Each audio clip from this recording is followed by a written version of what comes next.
Eu estou vendo aqui que eu não mereço nenhuma dedicatória ainda aqui no... Assim não é possível. Enfim, a gente tem que se conformar, né? Paciência. Drauzio, vem cá. Drauzio Varela, vem cá.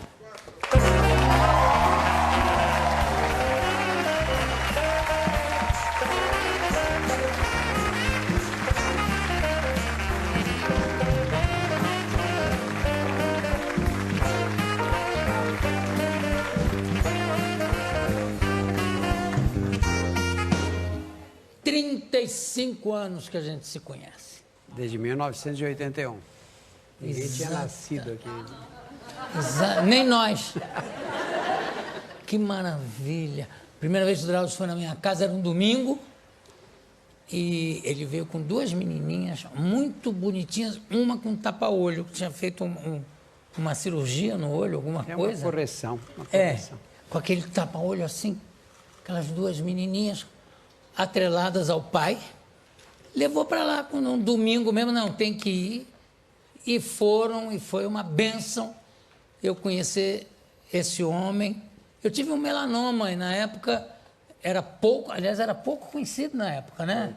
Na época diziam que pouco só... recurso de tratamento, né? Também, não, e além disso diziam que só 5% dos tumores eram melanoma. Eu sei que eu fui curado pelo Drauzio. Eu não me acanho de dizer isso, porque durante meses, durante 2 anos, todo mês, esse homem me bulinava.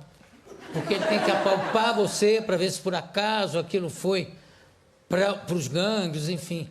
E criou uma intimidade que só faltou chegar a vias de fato. E depois de 2 anos considerado curado, depois de 5, então, totalmente... E graças a ele eu estou aqui, né? E eu não queria ver, eu posso contar essa história, a gente tem tempo.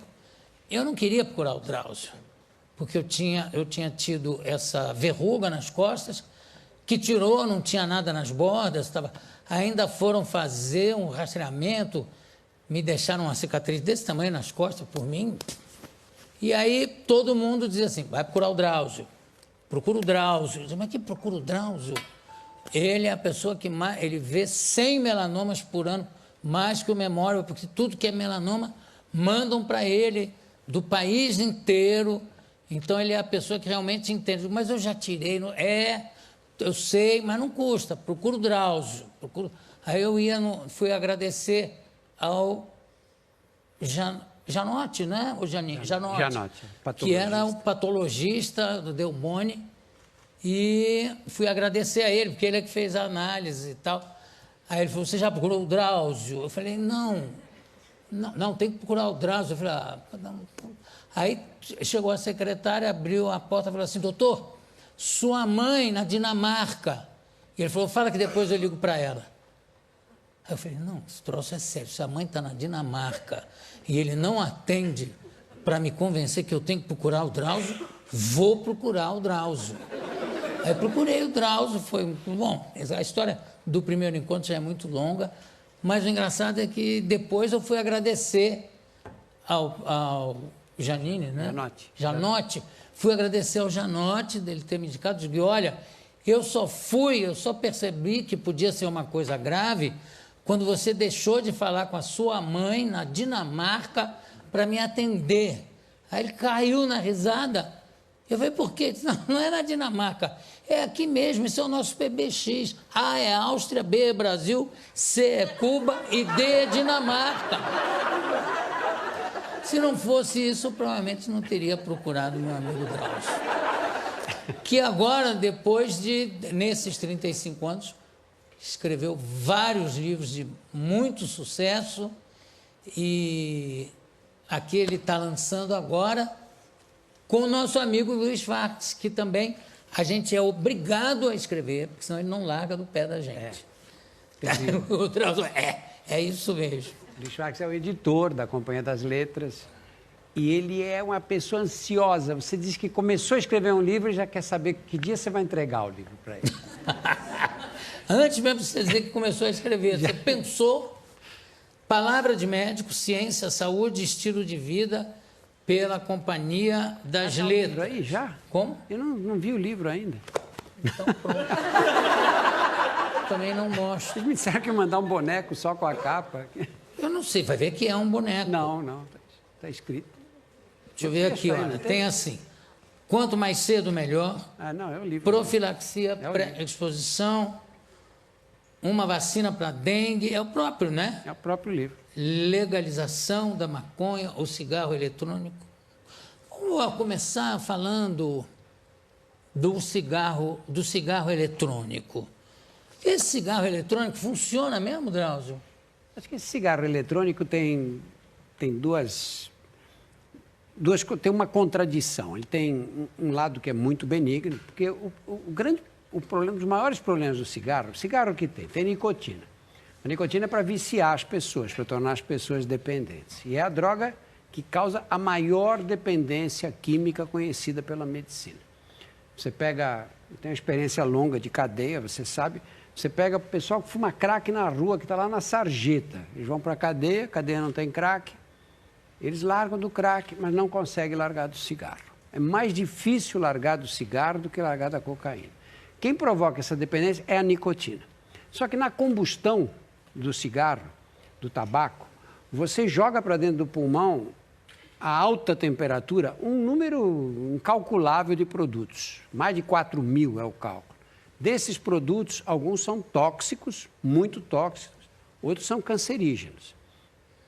O cigarro eletrônico tem uma forma que libera só nicotina. Então, não libera essa fuligem toda que vem junto com o cigarro. Mas se a nicotina não é a droga que mais vicia. Perigosa? Não, e fatal também, não é? Bom, em doses altas pode ser fatal. Mas a nicotina é o que faz, é o que dá o prazer para o dependente do cigarro. Então, tem essa vantagem. Já que vai fumar mesmo, que não vai parar de fumar, você fuma só nicotina, que é o que mantém essa sua dependência e você não entra em crise de abstinência. Mas a nicotina não dá câncer? A nicotina não. A nicotina Olha não. só. Então você tem uma ala que defende, diz, olha, esse cara fuma nicotina junto com um mundo de produtos, vai ter câncer, vai ter problemas pulmonares graves, enfisema, o diabo. Sem falar problemas arteriais também. Também, ataques cardíacos, derrames cerebrais. Se você fizer ele só fumar nicotina, ele fica livre disso. Mas só uma pergunta, Drauzio. Esse caso, no caso do cigarro eletrônico, ele também vai acumulando a nicotina no pulmão, ou não? Não, porque a nicotina é absorvida. Sei, então não provoca enfisema? Não se sabe porque é uma coisa recente ainda, né? A experiência com cigarro eletrônico é pequena. O problema do cigarro eletrônico, os críticos dizem o quê? Você dá a impressão para a pessoa que ela está fumando um cigarro seguro. Primeiro, você não sabe o que vai acontecer depois de 20 ou 30 anos, porque isto é uma aquisição recente. Põe só 20 anos, já 20 anos, a gente não sabe. Segundo, você vai viciar pessoas em nicotina, vai fazer algumas pessoas acharem que estão fumando uma coisa que não faz mal nenhum e que vão se tornar dependentes de uma droga que vai ser muito difícil largar depois. E você vai viciar, porque toda publicidade do cigarro é feita para quê? Para viciar a criancinha, né? Criança, 12, 13, 15 anos. Porque você não vicia um homem que chegou, uma mulher que chegou aos 40 anos. Muito difícil. 95% dos fumantes começam a fumar abaixo dos 25 anos. E aí você vai pegar adolescentes, vai transformá-los em dependentes de nicotina, e quantos desses não vão partir da nicotina para o cigarro comum? Então, se você libera o cigarro eletrônico, você vai liberar a publicidade dele também. Ah, mas pode proibir na televisão. É proibido na televisão, mas você vai na padaria, tem lá cigarro, tem propaganda de cigarro. Tudo que é lugar. A propaganda não chega a ser totalmente banida. Eu sei, você já me contou isso, a gente já conversou sobre isso, uma experiência feita com ratinhos de laboratório, colocando à disposição 5 ou 4, não sei, tóxicos, né? Desde do tabaco até a heroína, passando por cocaína.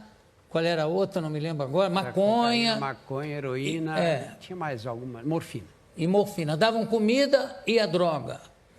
Depois suspendiam a comida e a droga. E depois de alguns dias voltavam a dar a comida e a droga. O único ratinho que antes ia na nicotina, ia na droga antes de comer, era o ratinho. Ia na droga, depois ele comia. Ia na nicotina. Os outros antes iam comer. Quer dizer, é a coisa mais viciante que tem. Mais viciante. Droga mais difícil de largar. Você fumou durante quantos anos? 19 anos. Há quanto tempo você não fuma? 37 Já está assim do uso? anos. Não, não, porque até um certo tempo a pessoa diz assim, 32 anos, né? 1 mês e 5 dias. 37 anos. É uma droga tão maldita essa, Ju, que se eu fosse condenado à morte, disseram, qual é o seu último desejo? Eu dizia, me dá um cigarro para eu pensar aqui. Né? Você deixa de ser usuário, mas não deixa de ser dependente. Não deixa de ser dependente. A vida inteira você conserva aquela memória como do o cigarro. álcool. O cara que é alcoólatra, ele continua sendo alcoólatra, só que não bebe mais. Não né? bebe, está em suspenso. Ou, você se lembra uma matéria que você fez, uma entrevista que você fez com 2 médicos e um cara que era do Alcoólicos Anônimos, de costas. Só não que, aparecem. Né? e todo mundo, os médicos falavam do alcoolismo, o alcoólatra, não sei o quê. E perguntei o que você acha. Ele dizia, bom, sendo um pé de cana como eu, o linguajar dele era totalmente diferente. Politicamente incorreto. Né? Agora, aqui no livro, você aborda uma série de questões e de perguntas, e é uma coletânea de artigos, mas não só que já foram publicados pela Folha. Alguns não. Tem uns que foram são originais, propositadamente escritos para o livro. Se você abre, isso aqui pode funcionar, porque tem uma coisa que as pessoas usam muito, a internet hoje. Inclusive, você tem um site extraordinariamente bem feito, em que você põe qualquer doença das mais... Eu sou viciado em doenças exóticas. Eu digo que eu sou viciado, mas só em doenças exóticas. Não tenho medo do resfriado comum, não. Mas se você fala uma coisa, beriberi, eu vou correndo lá para saber o que quer dizer. Escorbuto, né? Escorbuto. Eu digo, puta, deixa eu ver se eu peguei isso. Agora, nesses artigos todos, qual foi o mais polêmico de todos? João, eu acho que tem uns... Um dos que seja... Tem uns temas... Por exemplo, teve uma época aqui em São Paulo, tem uma violência grande contra homossexuais, né? Mataram homossexuais. A violência sempre existiu, continua existindo, mas teve uma época que ela foi mais aguda. E eu fiquei tão chocado com essa coisa, né? Você atacar uma pessoa porque ela tem um comportamento sexual diferente do seu, isso não é uma questão de moral, nem uma questão de defesa de família, de valores da sociedade. Isso é uma questão de ignorância. Porque uma pessoa... Você não decide a sexualidade. A sexualidade se impõe. Eu, quando fiz 12, 13 anos, um dia passou uma menina na minha frente e eu vi que estava olhando ela de um jeito diferente. Nunca me passou pela cabeça, agora eu preciso decidir se eu vou ser homossexual ou heterossexual. Como não passou pela cabeça de ninguém. A sexualidade ela se impõe desse jeito. Hoje, nós temos uma quantidade enorme de estudos analisando todos os fenômenos biológicos envolvidos na homossexualidade. E é claríssimo que nós temos um substrato biológico que justifica a atração por pessoas do mesmo sexo. Mas peraí, você falou justifica. Eu queria que você deixasse bem claro, já está ficando claro, no seguinte, que não é uma questão de opção. Não, imagina. A pessoa não resolve, eu quando crescer, eu vou ser viado. Não tem isso. Não é uma opção sexual. Quem é que escolheria? Uma coisa tão complicada. Já a vida de heterossexual é tão difícil. Quem é? Você é um homem, duro ser homem num país como o Brasil, pior ainda.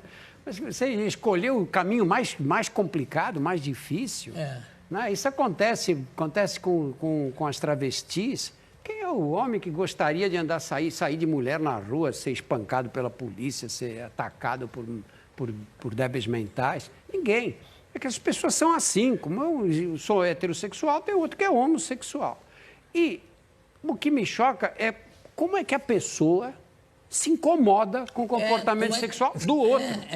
Do outro. E nesse artigo eu digo que, que diferença faz para você se o seu vizinho reparte a cama com outro homem? Ou se a sua vizinha é apaixonada pela colega de escritório? Se faz diferença para você, isso não está legal, né? Não, sabe o que me impressiona? Por exemplo, um país altamente civilizado como é a Inglaterra, o lugar onde existe a verdadeira democracia. No entanto, o homossexualismo, ou agora, politicamente correto, você tem que dizer homossexualidade, eu não percebo a diferença, mas enfim, até os anos 60 era considerado crime. Crime, lógico. Num país altamente civilizado. Quer dizer, você vê como isso não é um problema do subdesenvolvimento brasileiro, ou isso, aquilo.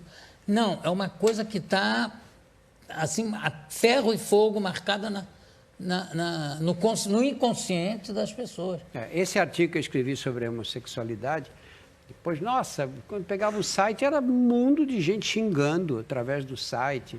E o doutor resolveu sair do armário agora. Mas isso deixa as pessoas muito violentas quando você toca nesses temas, né? E muita gente dizendo que você finalmente saiu do armário. Não, foi um rapaz. Essa pergunta é maravilhosa. Aí, doutor, saiu do armário, que é uma expressão maravilhosa. Eu conheço um ator que é corintiano, roxo, e outro dia ele estava se manifestando de uma forma tão violenta sobre o time dele e tal. Aí eu falei, mas rapaz, por que essa violência toda? Ele falou, eu sou um hétero no armário. Era o oposto. Vamos chamar a nossa vinheta para continuar com o doutor Drauzio Varela. Vamos lá, por favor. Ao meu lado, meu amigo Drauzio Varela. Drauzio, eu me ufano, vamos dizer assim, de ter forçado muito para que você escrevesse o primeiro livro, para que você lançasse como livro mesmo, né? E saiu o Carandiru. É verdade mesmo. E é uma obra... Ele não só me entusiasmou muito com o livro, quando ele leu os primeiros textos, falou, você tem que ir até o fim nessa história, e ligou para a Companhia das Letras e falou com o Luiz Schwartz e disse, olha, tem um amigo que está escrevendo um livro que você precisa ler e publicar. E foi assim que começou essa minha carreira. Eu devo isso ao livro. Não, você não me deve... Quem deve alguma coisa aqui sou eu. Mas a verdade é a seguinte, em função desse livro, aí você escreveu um outro livro circulando no mesmo assunto. A gente tem uma inegável atração pela marginalidade, pelo marginal. Eu acho que é uma característica de todo artista, e você é também um artista. Você escreveu sobre os carcereiros. E eu fiquei apunhando você para dizer quando é que sai, quando é que fecha esse ciclo, escrevendo sobre as mulheres.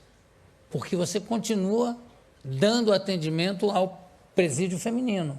Você continua dando, não sei... Há 10 anos. E ainda permanece indo. É uma vez por semana, né? Um período por semana. E como é que está o livro? Eu vou só fim. cobrar do Luiz Vargas, não preciso nem eu cobrar. O livro está chegando no fim, está chegando. Tá? Acho que sai na metade do ano que vem, e aí eu encerro esse ciclo de cadeia, que eu não quero mais falar nesse assunto. Como é que vai chamar o livro? Prisioneiras. Prisioneiras. O problema é você escrever sobre o crime, de um modo geral, é que você fica com a cabeça no crime o tempo inteiro. E dá uma... A vida passa, o crime passa a fazer parte da tua vida, né? Porque você fica com o texto na cabeça, com aquela história, como é que você vai contar, é um processo meio cansativo esse. A escolha do que você lê funciona também por causa disso? Funciona. Eu preciso ler tal coisa para ver se está dentro do que eu penso a respeito da penitenciária feminina. Eu evito ler pessoas que escrevem sobre o mesmo tema. Não, claro. Porque é para não influenciar, né? Mas tudo fica meio... mas fica contaminado. Fica meio ligado, claro. O negócio do teu trabalho como oncologista, que é uma coisa que também deve, pelo que a gente já conversou até muito sobre isso, é uma coisa que para você ficar atualizado leva um tempo enorme, porque o que saiu na revista Science desse mês já está defasado. Não é isso? Continua sendo assim? Cada vez mais. E quantas horas você dedica da tua semana ao estudo das novas técnicas, etc? Eu não sei te dizer isso, porque varia muito em função da disponibilidade, né? Mas eu, assim, 3/4 do meu tempo é em função da medicina clínica mesmo, né? De estudar, de ler, de atender doentes e tudo, né? A medicina ocupa o meu tempo inteiro, porque o mesmo trabalho que eu faço na televisão é sobre medicina, né? O trabalho na academia é sobre medicina também, né? Mas tem esse problema da atualização, que também é importante. O problema de todo médico de hoje, né? Eu, hoje, quando dando aula para estudantes e tudo, eu digo, olha, se você não gosta muito de estudar, não faça medicina. Não faça, porque não vai ser bom para você. Você vai, e não vai ser pior ainda para os pacientes. Né? Medicina é uma profissão para quem gosta de estudar. Agora, e a história do vídeo que viralizou na internet, uma mulher que escreve, se eu não me engano, em seu nome, como é que foi essa história? A história é grave. Na internet é o máximo, né? Nós todos aprendemos muito com a internet, não vivemos mais sem ela de jeito nenhum. O problema da internet é que tem um lixo que caminha pela internet que não tem nenhum fio, não passa por nenhum filtro. Tem pessoas que escrevem qualquer mentira. E tem pessoas que acreditam em qualquer mentira também. Que fazem questão de acreditar. E essa é uma moça que aparece, não aparece o nome dela em lugar nenhum, e ela diz que viu, me viu na televisão, num programa na quarta-feira. Quarta-feira eu nunca estou na televisão, trabalho no Fantástico, que é aos domingos, e que nesse programa eu teria dito que radiografias de dente, mamografias provocavam câncer de tireoide. E insistiu 2 vezes dizendo que ela ouviu eu dizer que eu disse isso. E ficou no ar essa coisa maluca. E não sei o que aconteceu, que viralizou. Eu recebi acho que umas 10 vezes esse vídeo de amigos ou de conhecidos que me mandavam dizer, é verdade, você falou isso. O pior é que as pessoas preferem acreditar na mentira. Eu não sei o que é isso, mas, sei lá, dá vontade de acreditar. Não, tá aí. E tem uma coisa que antigamente se falava muito de jornal. Não, se está no jornal é porque é verdade. Né? Agora está na internet. Agora está na internet, mas está na internet, tá? Então, mais um motivo para você checar e rechecar qualquer coisa dessas. Agora, esse livro aqui é um livro dedicado ao leigo. Né? É um livro para... Não tem nada que a pessoa precise ser formada em medicina para entender. Como é que você dividiu essas questões todas? É um livro, tem uma parte que eu falo sobre esses problemas de saúde mais comuns, né? E tem uma parte que é sobre o dia a dia, como é que você organiza a tua vida, né? Como é que você faz para viver bem? Hoje todo mundo quer viver bem, lógico. A gente chama isso teoricamente de qualidade de vida, né? Que é um termo vago, né? A qualidade de vida, na verdade, o que é? Você está bem fisicamente, né? O que fazer para estar bem. E as pessoas têm sempre a ideia de que existe uma solução mágica para isso, né? Para ficar bem eu tenho que tomar vitamina, eu tenho que fazer não sei... Na verdade, para você estar bem é preciso pouca coisa, né? O corpo humano é uma máquina que foi preparada para o movimento. Você olha o corpo como é, cheio de dobradiça, perna longa, né? Você andar a coisa mais fácil do mundo. Perna longa depende da pessoa, né? Não, mas sempre... Os braços são longos também, né? Também dependendo da pessoa. Mas o corpo inteiro é uma máquina que a evolução preparou para se movimentar. E a gente usa isso como hoje? Para passar o dia sentado. Isso faz muito mal. Não é que o exercício faça bem. Ficar sentado é que faz mal. A vida sedentária é que faz mal. Então, o livro tem essa discussão. Você não pode comer tudo que te oferecem, porque hoje é um exagero a quantidade de alimentos que a gente acaba ingerindo. São alimentos altamente calóricos. Não, né? Mas eu tomo Você cuidado. Só rabanete. O rabanete, ele não pode ver um rabanete, ele fica louco. Ele uma vez falou para mim, eu estava comendo uma salada de ovo com maionese, que na época... Ainda a ciência não tinha descoberto. Era um pecado, né? Na época era um pecado. Aí ele disse assim, você não troca essa salada, viu? Come uma salada de rabanete. Eu olhei e falei, você é a única pessoa do mundo que gosta de comer salada de rabanete. Agora, você sabe que esse negócio do movimento, eu acho impressionante pelo seguinte. Winston Churchill, que para mim é uma figura exemplar, né? Na política mundial, a gente deve a ele o fato de não estar sob o tacão do nazismo. Ele fumava 8 charutos por dia, bebia 2 litros de uísque, tomava 2 garrafas de champanhe, que depois, por motivos de economia, ele cortou para uma só, e tomava, além disso, conhaque e, enfim, bebia muito, fumava muito. Qual era? Eu li muito sobre a vida do Churchill, muito, porque eu acho um personagem extremamente fascinante dessa época.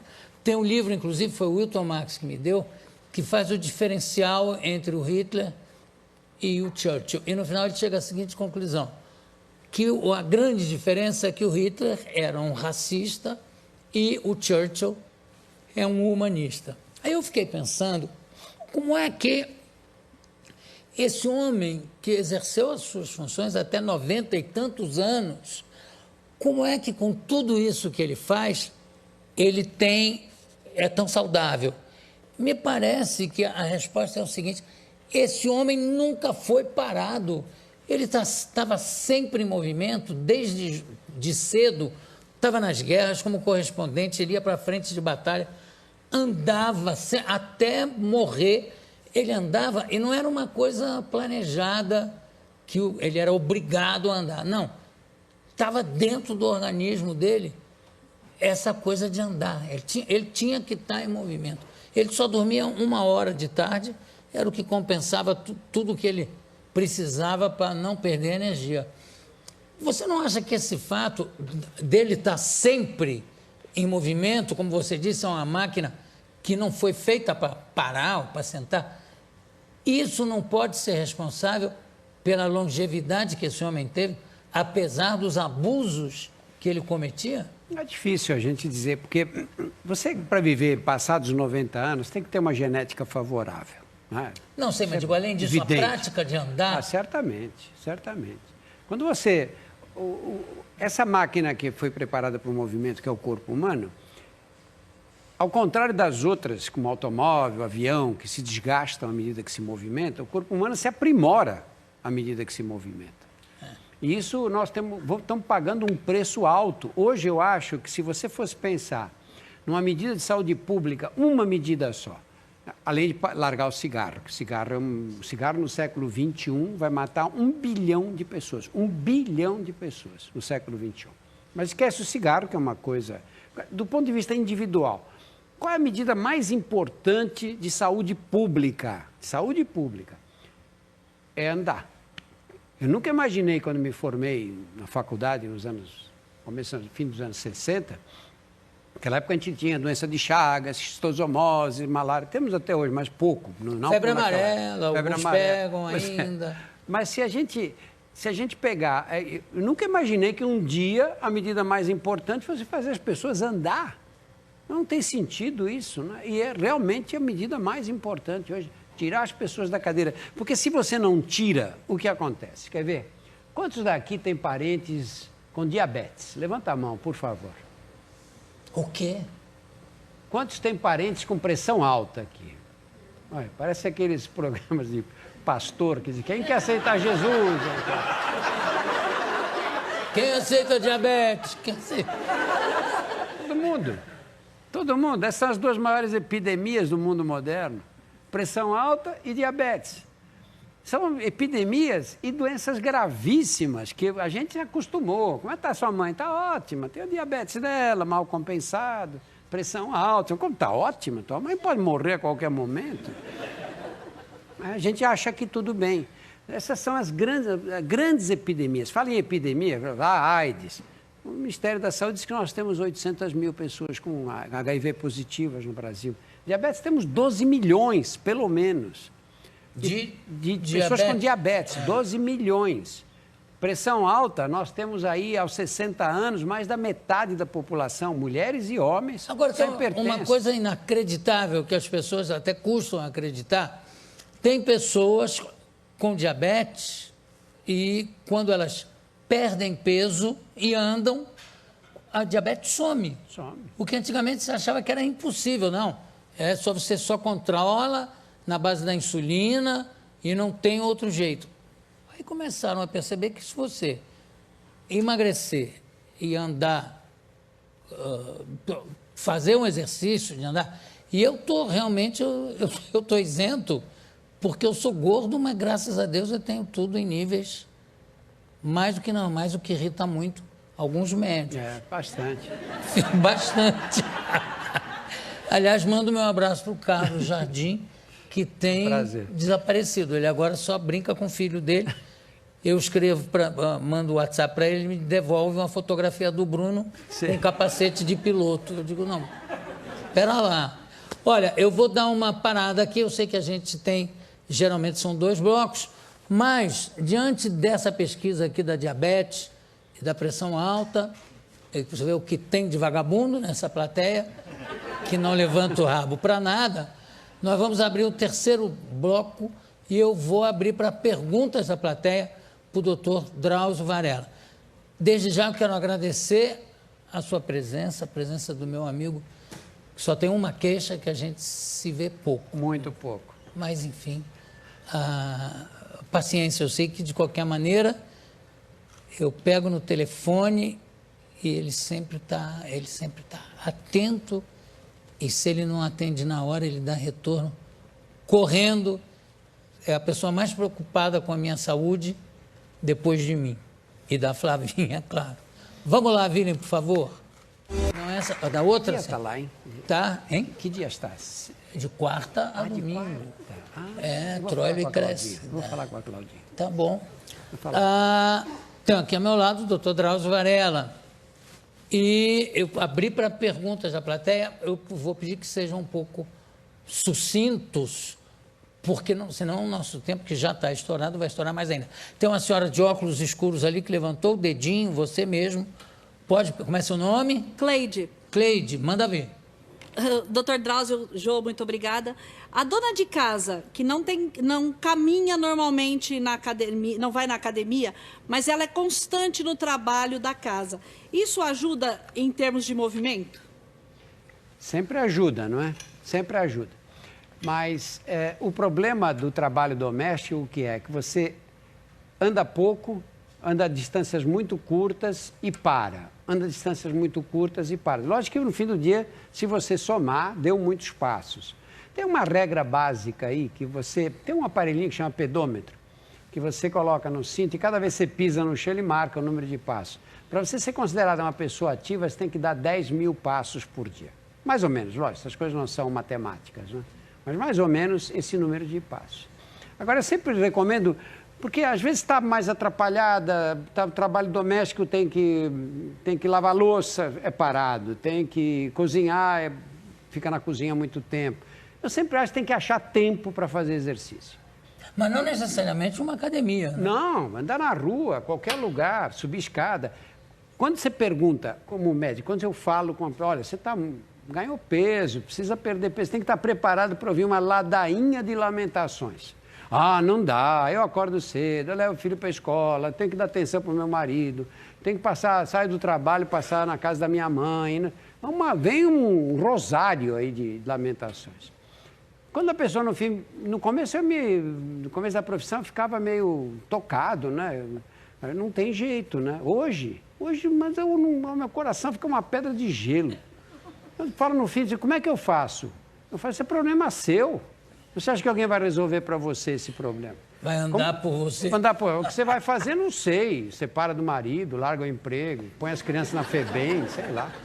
Põe as crianças o quê? Na FEBEM, acha um jeito. O cara vai no médico. Põe essas crianças na FEBEM, larga o teu marido. Manda ele a merda, não vai... Porque você está vivendo sem levar em consideração o teu corpo, que é a coisa mais importante que você tem, né? A gente se ilude, o importante é a família, é o amor, nada, é o corpo. Sem o corpo você não tem família, não tem amor, não tem comida, não tem nada, não tem trabalho. Quem mais? Obrigada. Uma senhora bem atrás. Como é seu nome? Cremilde. Seu problema é vocal, não? Qual é o nome? Eu não estou ouvindo nada. Cremilde. Clemilde, tá bom. Por favor, qual é a sua pergunta? Eu vi numa entrevista do seu Drauzio Varela que a doença do século seria o pó branco e a depressão. Gostaria aqui de saber qual é o significado dessa... Pó branco? Isso. Pó branco é a cocaína? Não, o açúcar. Ah, o açúcar. Ah, o açúcar.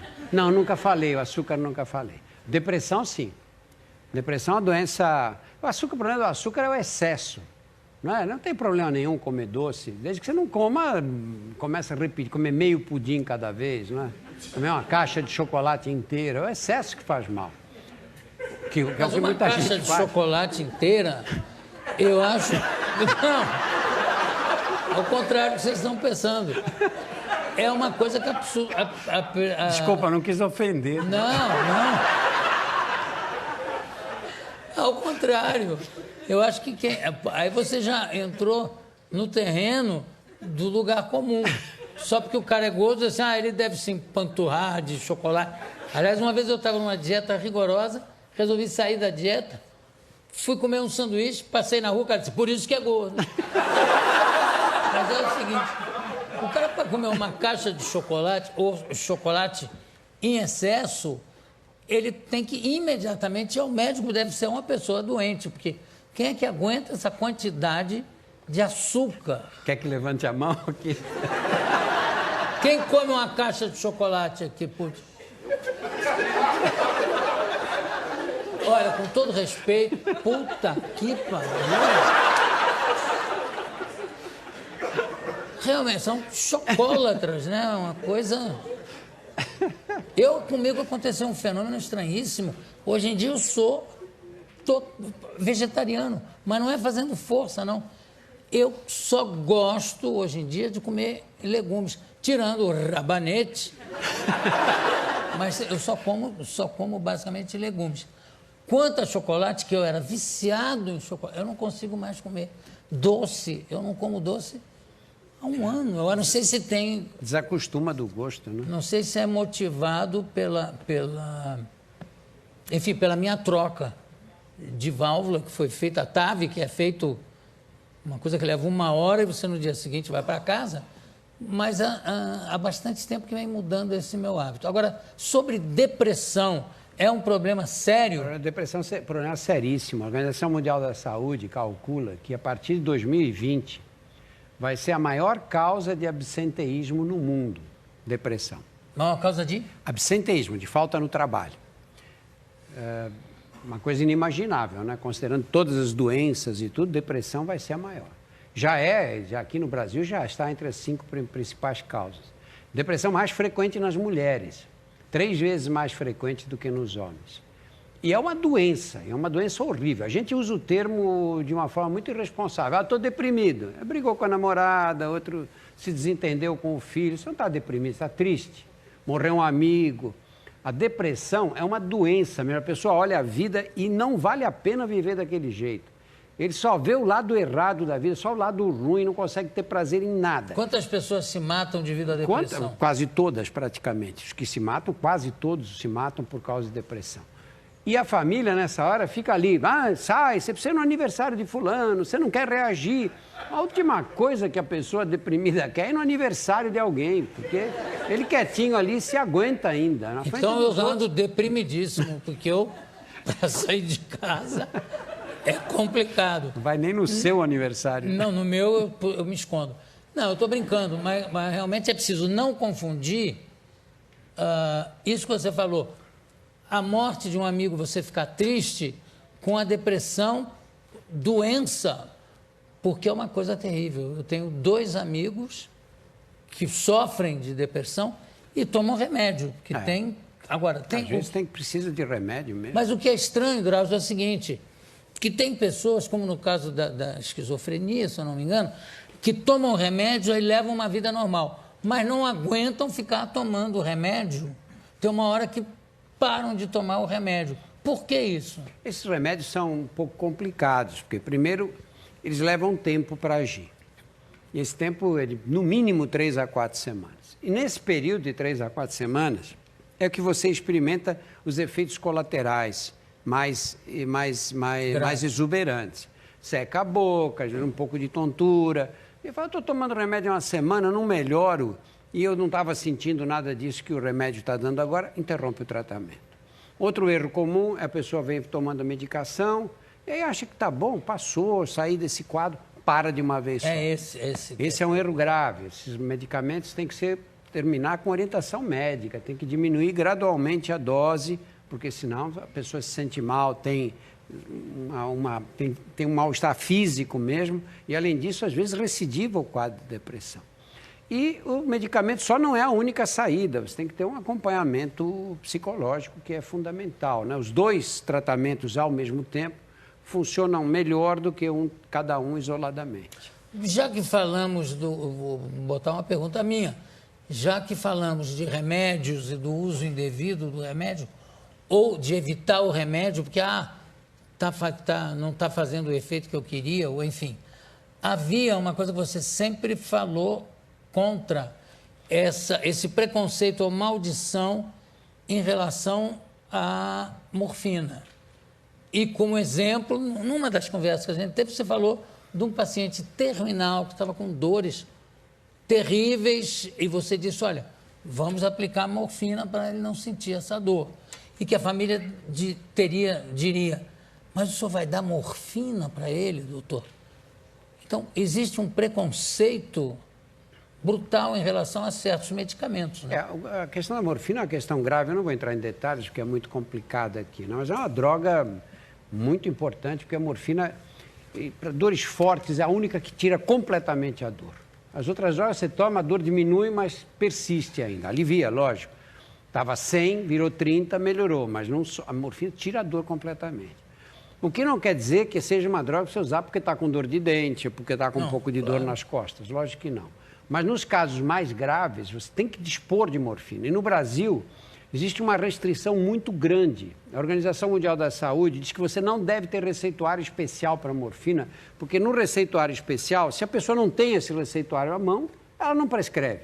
E aqui no Brasil é um receituário bonitinho, assim, uma folhinha amarela, que você tem que buscar na cidade. Conclusão, poucos médicos carregam esse receituário e, como consequência, muitas pessoas sofrem inutilmente. E outra coisa... Aqui no Brasil, o problema da dor é um problema gravíssimo. É isso. As pessoas sofrem inutilmente, sofrem nos hospitais particulares, nos melhores hospitais, sofrem nos hospitais públicos e em casa, então, nem se fala. Né? E sem falar que tem remédios que não são morfina, mas cuja contraindicação, quer dizer, cujos efeitos colaterais são terríveis. Maiores.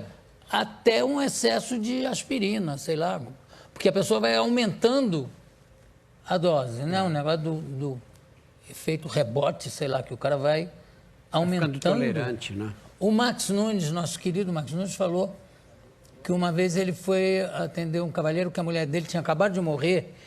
Ele estava arrasado e dizendo, não é possível, eu quero morrer, eu quero morrer. Aí ele deu um comprimido, um calmante qualquer para ele tomar, eu quero morrer. Aí o Max falou, tome isso aqui. Ele falou, não vai me fazer mal, doutor. Bom, eu conversei aqui com meu amigo Drauzio. Eu acho que vocês devem estar morrendo de inveja, porque vocês todos sabem que eu posso pegar o telefone e falar diretamente com ele, encher bastante o saco dele, que há muito tempo que eu não tenho feito isso.